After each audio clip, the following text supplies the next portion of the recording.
Good morning friends. आज 31 अक्टूबर है और स्टार्ट करते हैं आज का हमारा most important current affairs question. ठीक है, चलिए पहला क्वेश्चन है, हाल ही में US India trade policy forum किस वर्ष से शुरू होगा? US India trade policy forum 2023 से शुरू होगा। आपको बता दें संयुक्त राज्य अमेरिका के यहाँ पर बात हो रही है कि राजधानी वॉशिंगटन डीसी है, प्रेसिडेंट हैं जो बाइडेन और वाइस प्रेसिडेंट है कमला हैरिस। यहाँ की जो करेंसी है वो है अमेरिकन डॉलर। ये है यूएस, मैप में देख लीजिए आप। नेक्स्ट क्वेश्चन है, अक्टूबर 2022 में भारत और फ्रांस की वायुसेना ने संयुक्त युद्धाभ्यास कहाँ किया? तो जोधपुर के अंदर भारत और फ्रांस की वायुसेना ने संयुक्त युद्ध अभ्यास किया है, ज्वाइंट मिलिट्री एक्सरसाइज हाल ही में किया है।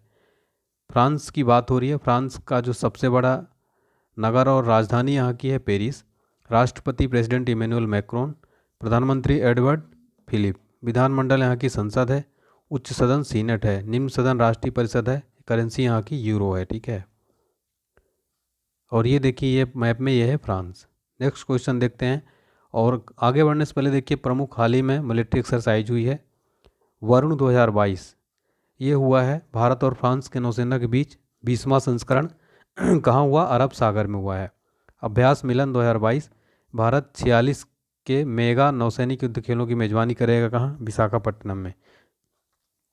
सी ड्रैगन 2022 नौसेना अभ्यास कहाँ? तो भारत, ऑस्ट्रेलिया, कनाडा, जापान और दक्षिण कोरिया। कहाँ पर हुआ? प्रशांत महासागर में हुआ है। ठीक है, अगला क्वेश्चन है, हाल ही में कोटे डी आइवर में भारत के अगले राजदूत किसको नियुक्त किया गया है? राकेश रंजन को हाल ही में कोटे डी आइवर में भारत का अगला राजदूत नियुक्त किया गया है। किसको? राकेश रंजन को। विभिन्न देशों में जो भारत के राजदूत अभी हाल ही में नियुक्त हुए हैं, वेरी इंपॉर्टेंट है। वीरेंद्र कुमार पाल हाल ही में सोमालिया में बने हैं भारत के राजदूत। मैक्सिको में भारत के राजदूत कौन बने हैं? पंकज शर्मा। मालदीव में भारत के नए राजदूत कौन बने? मुन महावर। हमारा अगला क्वेश्चन है 4th नंबर का, हाल ही में आसियान इंडिया स्टार्टअप्स फेस्टिवल 2022 का उद्घाटन कहाँ किया गया है?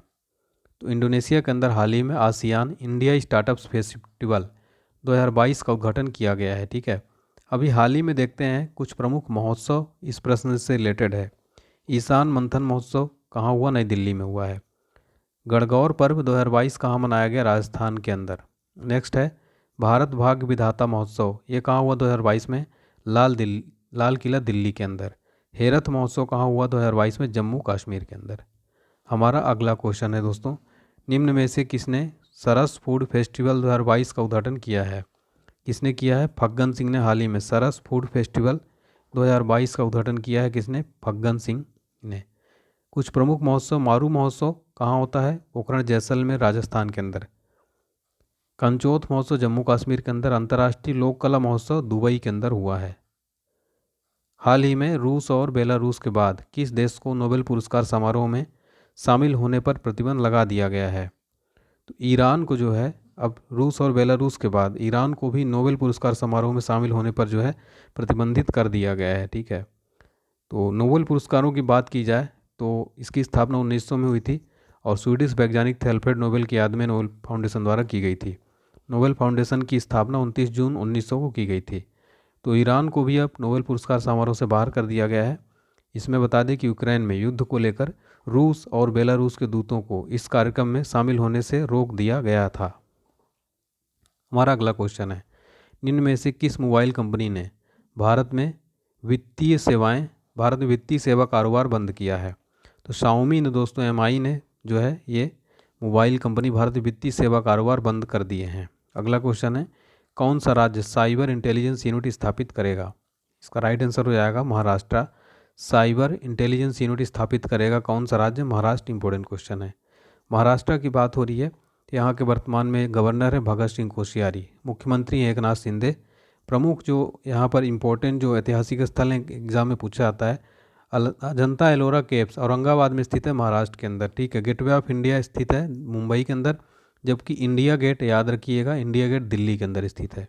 यहाँ के जो मुख्य पर्यटन स्थल gateway of India, Ajanta Ellora caves, Mumbai Chowpatty. Next है आयुष उत्सव का उद्घाटन कश्मीर में किसके द्वारा किया गया है? तो हाल ही में सर्बानंद सोनोवाल के द्वारा आयुष उत्सव का उद्घाटन कश्मीर में किया गया। किसके द्वारा? सर्बानंद सोनोवाल के द्वारा। क्वेश्चन नंबर 10th है, प्रतिवर्ष विश्व सोराइसिस दिवस वर्ल्ड सोराइसिस डे कब मनाया जाता है? तो ये 29 अक्टूबर को प्रतिवर्ष मनाया जाता है। ठीक है, चलिए प्रमुख दिवस देखेंगे। विश्व कपास दिवस कब मनाया जाता है? 7 अक्टूबर को। वायुसेना दिवस कब मनाया जाता है? 8 अक्टूबर को मनाया जाता है। विश्व प्रवासी पक्षी दिवस 8 अक्टूबर को, मई और अक्टूबर के दूसरे शनिवार में। विश्व डाक दिवस 9 अक्टूबर को मनाया जाता है। ठीक है, चलिए अगला क्वेश्चन है, हाल ही में किस राज्य के प्रख्यात कलाकार नील पवन बरुआ का निधन हो गया है? तो असम में जो कि प्रख्यात कलाकार थे नील पवन बरुआ, ये असम के प्रख्यात कलाकार थे, इनका निधन हो गया है। कुछ प्रमुख हाल ही में निधन हुए हैं 2022 में जो वेरी इंपॉर्टेंट है। हाल ही में शिंजो आबे का निधन हो गया जो कि जापान के पूर्व पीएम थे। हाल ही में सिंधु ताई सपकाल का निधन हो गया जो कि प्रसिद्ध सामाजिक कार्यकर्ता थी। चरणजीत सिंह का निधन हो गया, वो कौन थे? भारतीय हॉकी टीम के पूर्व कैप्टन थे। तो इंपॉर्टेंट पॉइंट है, ज़रूर ध्यान रखिएगा आप लोग। नेक्स्ट है, हाल ही में कौन सी राज्य सरकार साइबर इंटेलिजेंस यूनिट स्थापित करेगी? तो महाराष्ट्र जो है हाल ही में ये जो है साइबर इंटेलिजेंस यूनिट स्थापित करेगी। कौन? महाराष्ट्र। नेक्स्ट है, हाल ही में भारतीय वायुसेना के लिए C295 ट्रांसपोर्ट एयरक्राफ्ट बनाने की जिम्मेदारी किस कंपनी को सौंपी गई है? तो टाटा को सौंपी गई है। ठीक है, C295 ट्रांसपोर्ट एयरक्राफ्ट बनाने की जिम्मेदारी टाटा को दी गई है। नेक्स्ट है, हाल ही में चिनाब वाइट वाटर राफ्टिंग महोत्सव कहाँ शुरू हुआ है? तो ये जम्मू कश्मीर के अंदर हाल ही में चिनाब वाइट वाटर राफ्टिंग महोत्सव शुरू हुआ है जम्मू कश्मीर के अंदर। ठीक है, आपको बता दें कि भद्रवाह के शिव नोट क्षेत्र में चिनाब नदी में दूसरा वाइट वाटर राफ्टिंग उत्सव शुरू हुआ। इसमें करीब 200 लोगों ने प्रेमनगर शिव नोट से करारा तक राफ्टिंग यात्रा में भाग लिया। इसका उद्देश्य बैक टू विलेज के चौथे चरण के तहत जिले में ग्रामीण साहसिक पर्यटन को बढ़ावा देना। बंगाल की किस योजना को स्कॉच पुरस्कार हाल ही में प्रदान किया गया है? लक्ष्मी भंडार योजना को हाल ही में जो है इसको स्कॉच अवार्ड दिया गया है। ठीक है, बंगाल की योजना है लक्ष्मी भंडार योजना। तो यहाँ की जो सीएम ममता बनर्जी ने अपने लोकप्रिय लक्ष्मी भंडार योजना के लिए महिला और बाल विकास श्रेणी में प्रतिष्ठित स्कॉच पुरस्कार मिला है इनको।